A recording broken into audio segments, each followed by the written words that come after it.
you. Maybe good morning for you. I'm not sure. Good afternoon, good evening, wherever you are in the world. I'm actually feeling a little bit under the weather today. I'm feeling a little bit sick, but I was like, I looked at all the likes that are already on the video, and I looked at some of the interest in the topic, and I said, okay, well, people might be mad if I cancel this, so I'm going to do my best, and I will be with you today to talk about this topic. Of course, you can see already my dog is asking me to go out and bothering me. So, Farzan, welcome, welcome, welcome.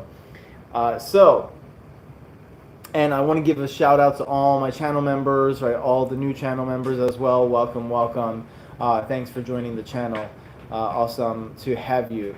So, hey Akash, how you doing? So, what is the biggest problem today? One of the biggest problems is that people are just data illiterate, and unfortunately, what does that mean?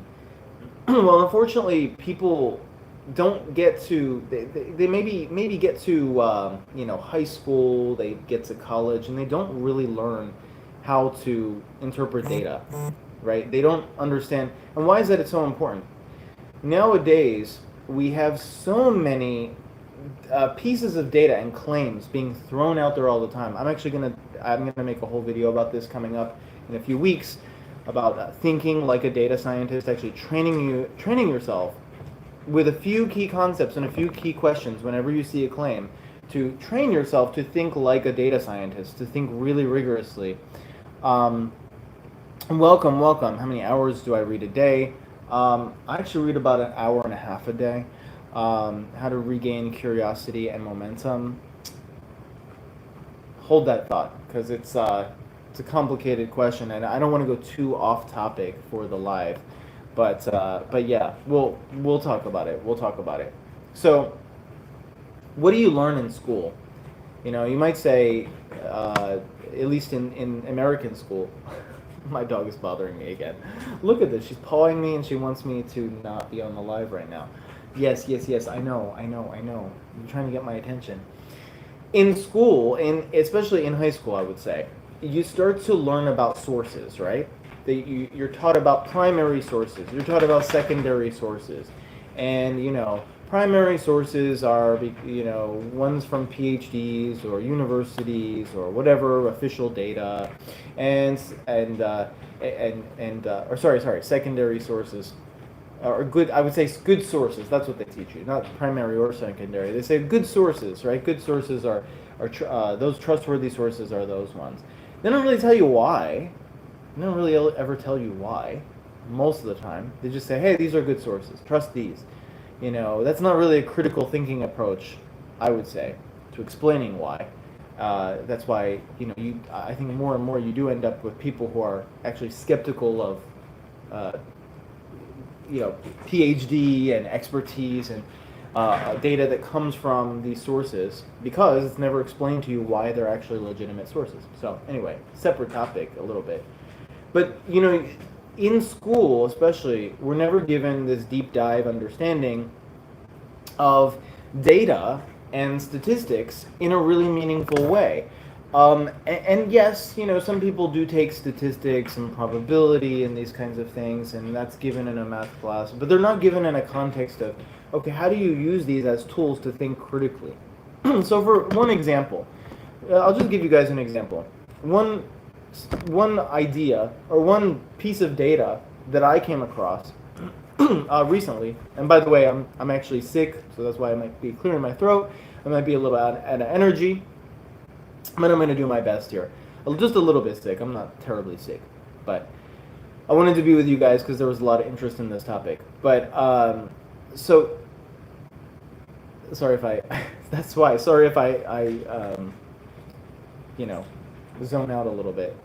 Thoughts on Thinking Fast and Slow. Thinking Fast and Slow. That book. It's a decent book. It's a decent book. It's an older book. So I'll hold on. I do want to address this. It's an older book. It is an older book, Thinking Fast and Slow. It's not, strictly speaking, very scientific or really science-based.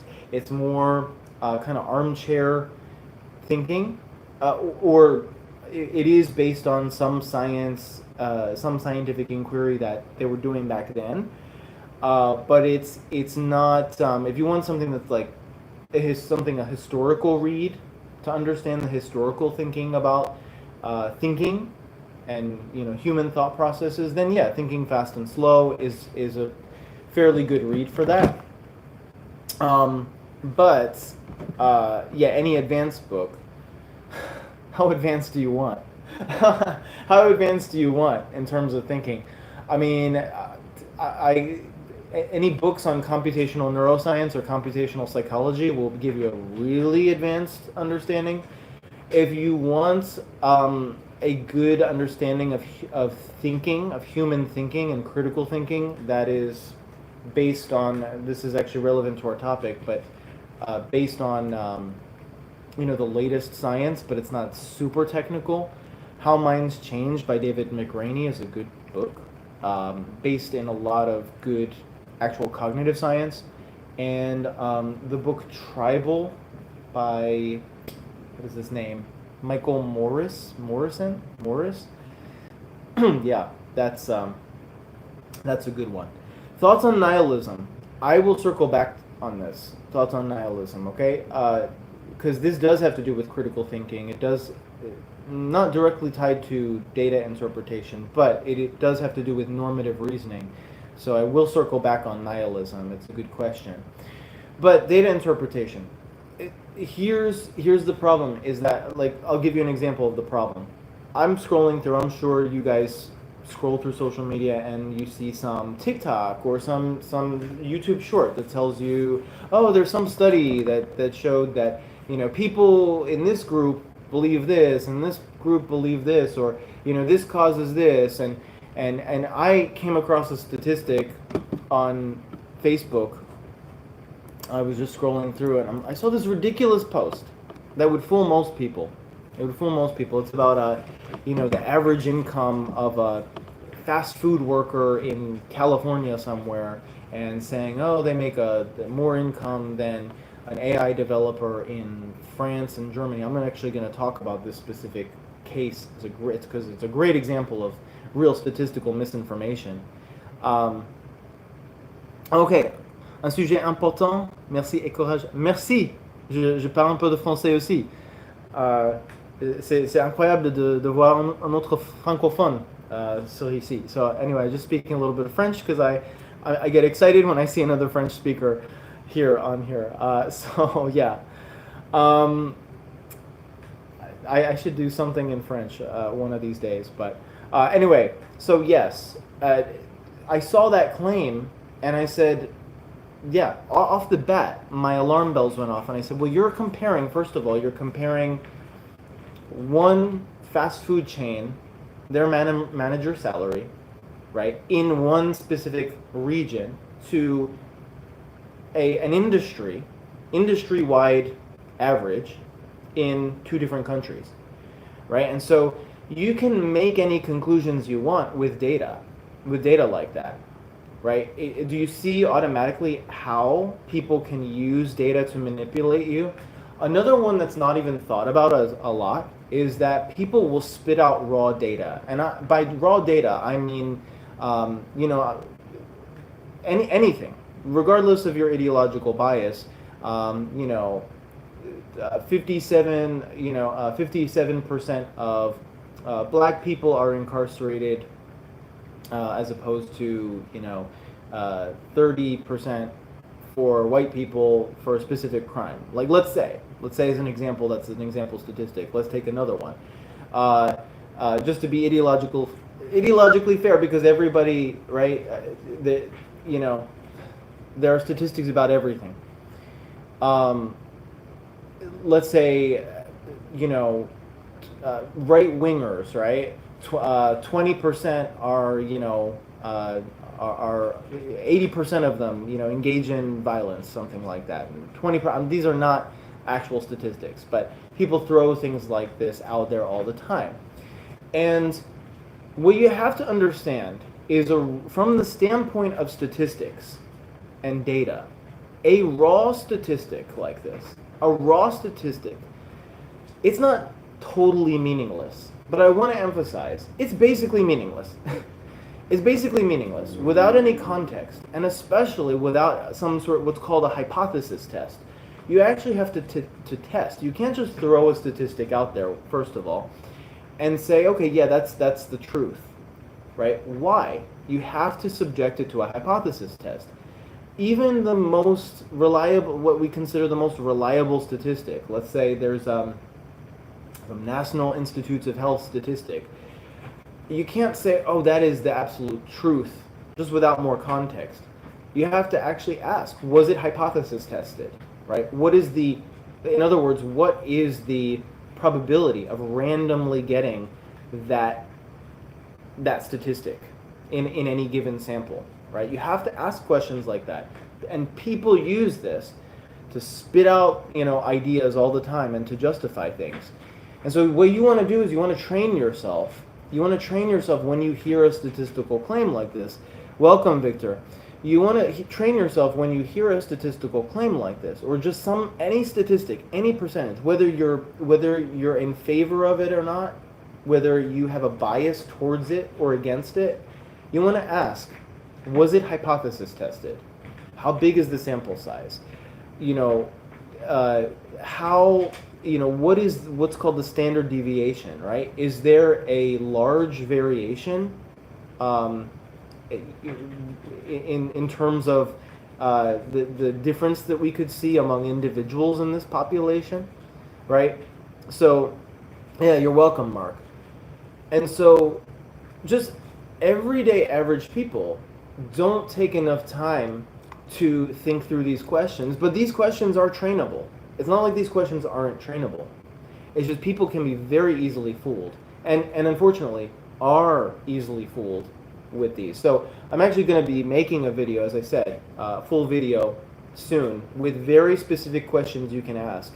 Whenever you see a specific type of claim, what questions should you be asking about the data, right? And how can you use this in your everyday life, right? It's not, something too sophisticated where you have to take, some formulas and stuff like that. It's just simple questions you want to ask. And it's really useful if you're having a conversation with someone and somebody's spitting out some statistic. Hey, here's this statistic. I'm going to prove you wrong because this percentage of people actually are happier than this percentage of people when they do this activity. Well, okay, great. But sorry, I'm getting a call, so I'm going to decline because I'm on a stream. That statistic in isolation, without further questions, is meaningless. And that's why you'll find, like, real statisticians, real people who actually study data for a living and do statistics, they are way more conservative in their thinking. I don't mean politically conservative. I'm saying conservative in terms of what we can conclude based on a piece of data or a model. And this is where we get into models as well. I think, here's another thing you have to consider. Gravity is a model, right? Force is a model, right? And these are physical models. They can be directly measured. They have units, and we can directly measure them. When we get into the social sphere, and we talk about, now we even get into things that seem pretty concrete. We think something like learning. Well, measuring your learning. That's pretty concrete, right? Well, actually, no, it's not. Learning, for instance, is what's called a latent variable, and I've talked about this in a previous video. I've talked about this in other videos. It's something that can't be observed or measured directly. You actually need other methods, structural equation modeling and other approaches, to try to measure learning, for instance.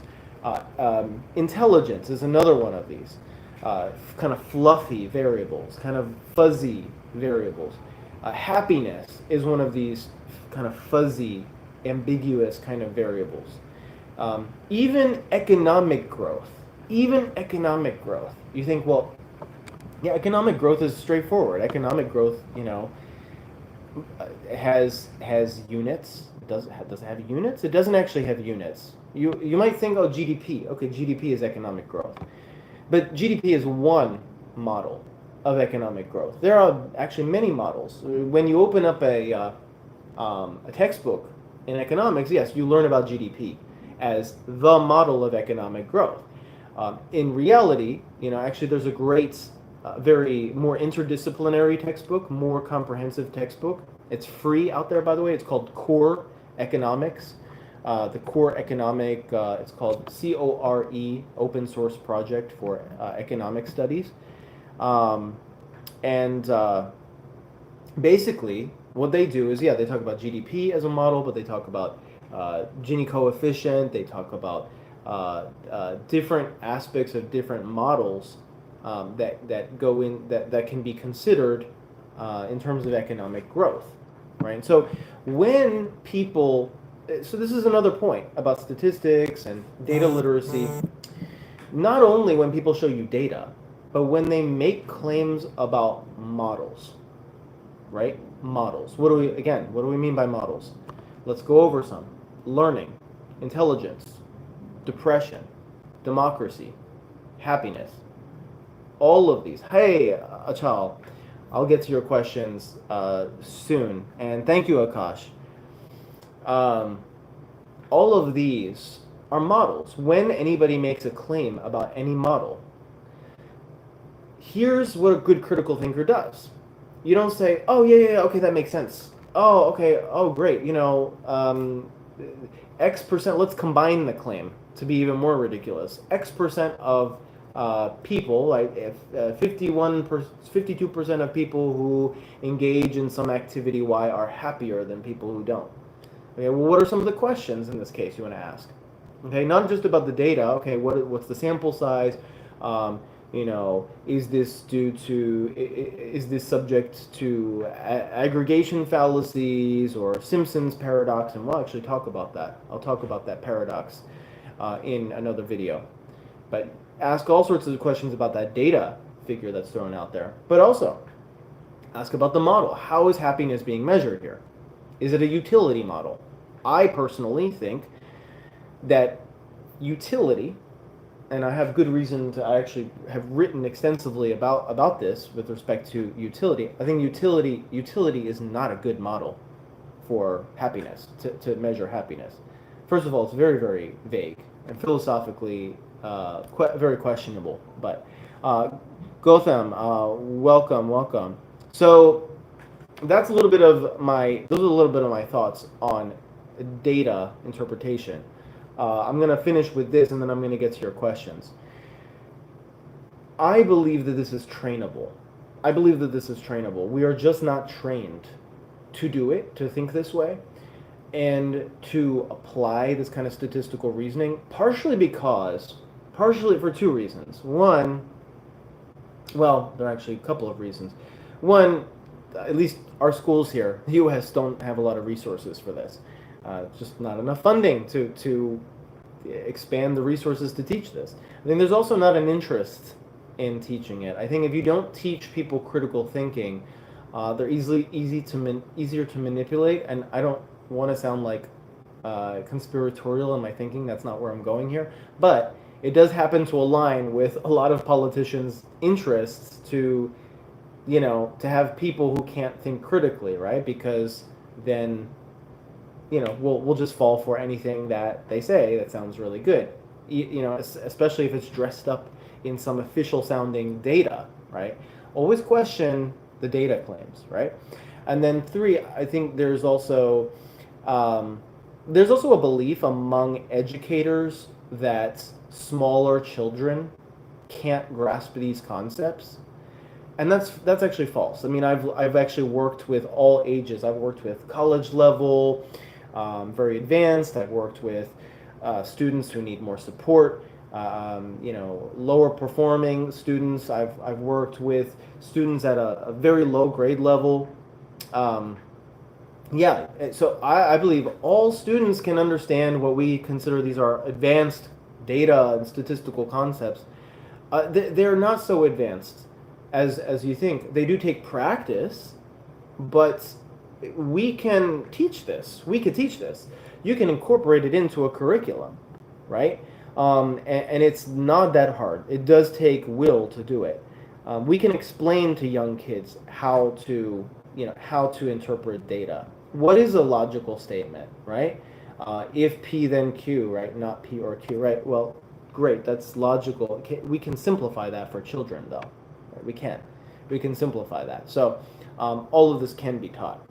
So anyway, I do have, as I said, I have an upcoming video coming up about this topic. I'm really, really passionate about it. Of course, as you guys know, I'm passionate about critical thinking and teaching critical thinking and having a society of critical thinkers. So we've got people from Turkey here. We've got people from, I think, India. We've got people from, of course, from a French-speaking country. I don't know if that's France, or maybe Senegal, or some other French-speaking country.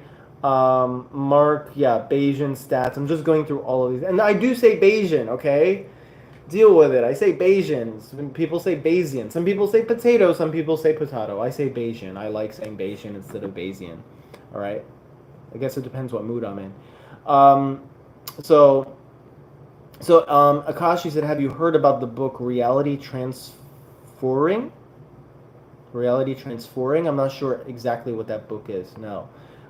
Feel free to explain. You have trouble organizing information and going back and to retrieve it.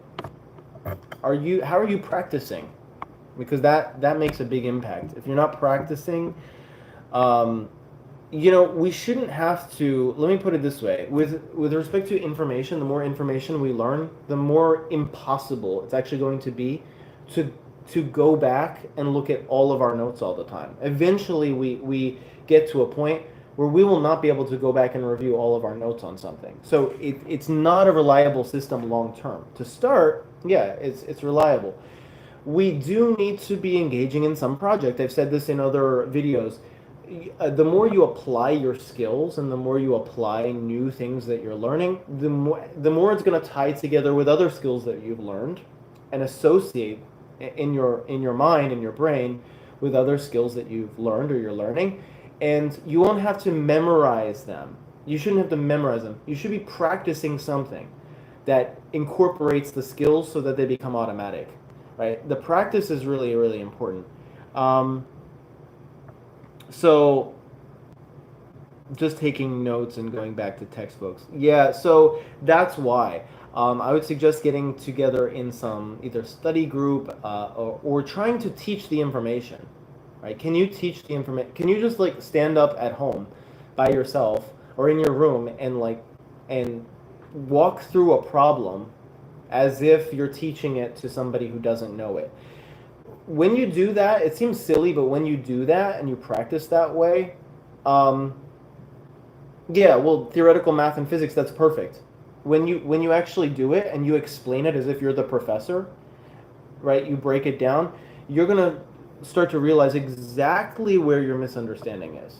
Because right now, one of the problems might be you don't know exactly where your misunderstanding is, or you don't know exactly how to apply some concept, like the chain rule or something like that. I don't know how to apply this, right? So I need to, or like in physics, do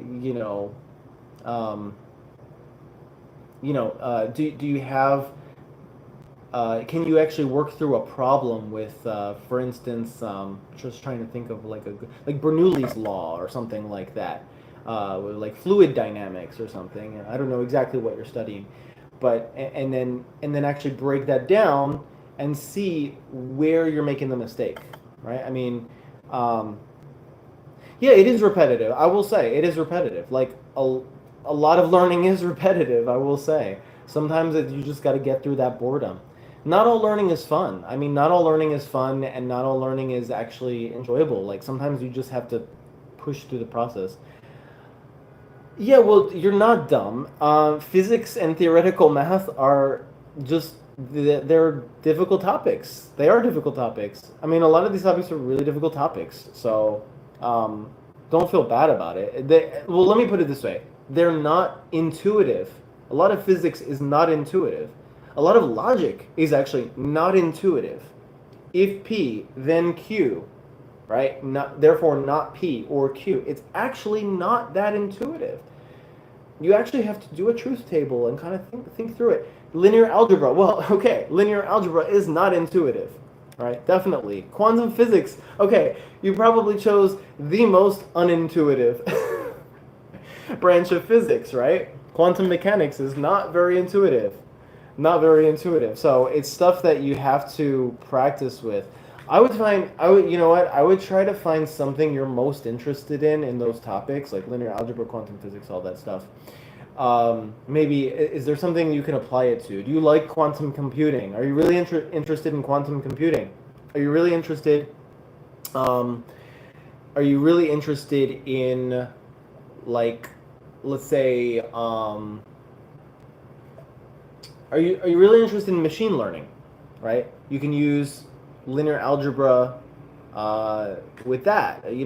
Tie it to something maybe like, what do you want to do with quantum physics and linear algebra? What do you actually want to do with it?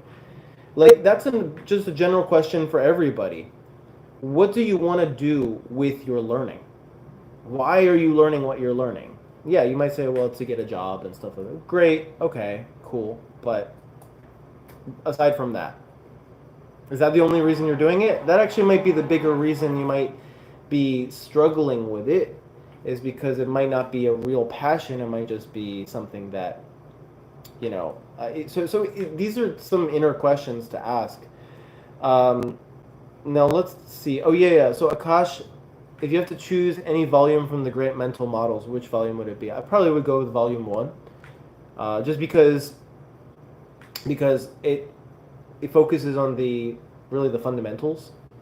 All the volumes after that are kind of like just heuristics, not bad, but like more heuristics, just heuristic after heuristic after heuristic, daily tools that you can use. But I think that first volume really gives the most fundamental concepts. Speaking of this, I think there is a limit to heuristics and the usefulness of heuristics. Why? Because there are dozens of them, and the more tools you have sometimes, the less effective you are, because it's just so many things I can use. What do I use? That's why, I did have a video talking about mental models not too long ago, and I just listed 5. 5 that basically underlie all the other mental models. There are 5 fundamentals, I think, that kind of underlie all mental models, all ways of thinking. And those are, whenever you're lost, what kind of thinking should I use here? You can kind of always go back to those. But circling around back to this topic of data interpretation and data literacy, some of the things that we should be making sure we study, and it doesn't have to be in this super academic way. You don't have to know tons of formulas and things like that. It's just those fundamental questions that I started with. And if you didn't see the beginning here, where I talked about fundamental questions to ask about data that you're presented with, data and models, right? This is very important. Always go back to those basic questions. Don't try to memorize lots of formulas. Let the questions themselves guide you to understanding any claims that people make with data. There's another set of assumptions that are hidden in data, and I talk about this a lot because this is actually my field. This is the field that I'm published in, is value theory. There are normative assumptions often in fields. And this is a little bit controversial, but I believe it's true. In theories about happiness, or theories about intelligence, or democracy, these latent variables, things like in physics, like gravity, force, they don't have meanings aside from physics. They don't really. I mean, you could say force, I guess, has some everyday meaning. To some extent, you could make that argument. But intelligence, happiness, economic growth, democracy, like these actually have many different conceptions, normative conceptions, prescriptive conceptions, outside of some technical use. And so I'm of the opinion that we should try to stay away from labeling the phenomena that we're studying by some social labels. So for instance, intelligence, when people are studying intelligence, I actually am a big proponent of just saying, well, forget the word intelligence, we're studying G factor.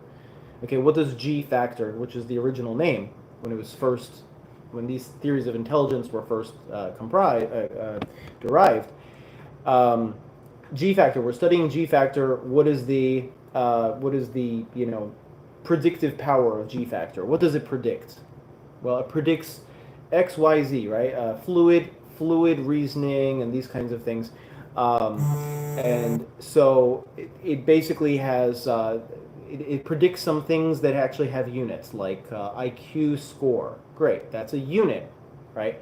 So I'm of the opinion that we shouldn't really be giving these latent variables socially derived or normatively derived names.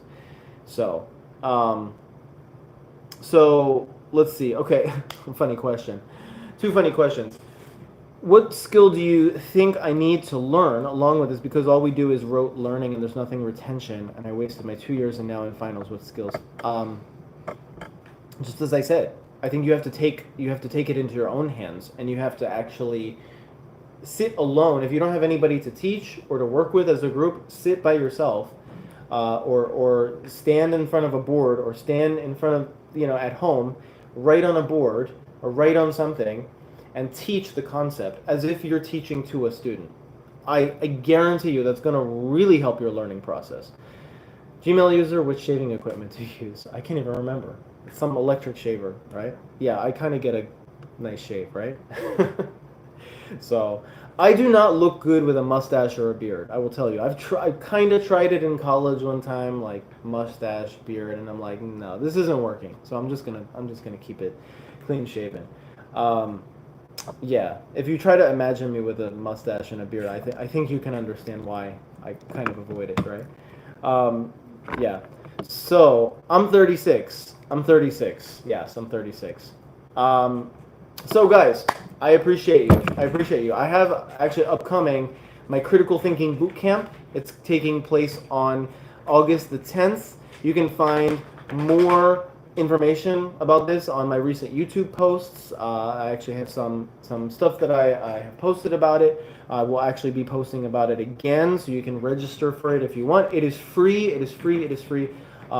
So check it out. It's just a way to help us get back into good habits going into the fall, after maybe slacking off a little bit in the summer in terms of our thinking skills, our our reasoning skills, also our learning skills, right? So feel free to jump into that. It's going to be a lot of fun. Sunday, August 10th. If you can't make it live, it's 1 p.m. Eastern Standard Time. If you can't make it live, feel free to let me know too. Feel free to register anyway, because you will get the recording. So I will be sending out the recording after it is done. But it is a private Zoom webinar, not something that I'm doing publicly, so you do have to register for it. So, guys, I appreciate you.